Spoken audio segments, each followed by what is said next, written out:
നമസ്കാരം, Aroor vision news ചാനലിലേക്ക് സ്വാഗതം. ദേശീയപാതയിൽ കുത്തിയതോട് കോടംതുരുത്തിൽ വാഹനാപകടം, യുവാവിന് ദാരുണാന്ത്യം. ദേശീയപാതയിൽ ബൈക്ക് KSRTC ബസിനടിയിലേക്ക് മറിഞ്ഞു, അപകടം, യുവാവിന് ദാരുണാന്ത്യം. കുത്തിയതോട് ദേശീയപാതയിൽ കോടംതുരുത്തിന് സമീപമുണ്ടായ വാഹനാപകടത്തിൽ ബൈക്ക് യാത്രക്കാരനായ യുവാവ് മരിച്ചു. പട്ടണക്കാട് നികർത്തൽ വീട്ടിൽ ജോണിയുടെ മകൻ ലിജോ 27 മരിച്ചത്.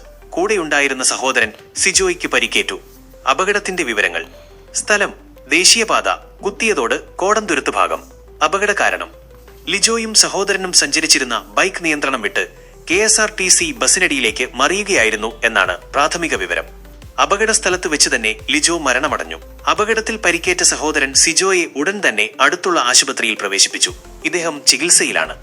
സംഭവസ്ഥലത്തെത്തിയ പോലീസ് മേൽ നടപടികൾ സ്വീകരിച്ചു. മൃതദേഹം പോസ്റ്റ്മോർട്ടം നടപടികൾക്കായി ആശുപത്രി മോർച്ചറിയിലേക്ക് മാറ്റി.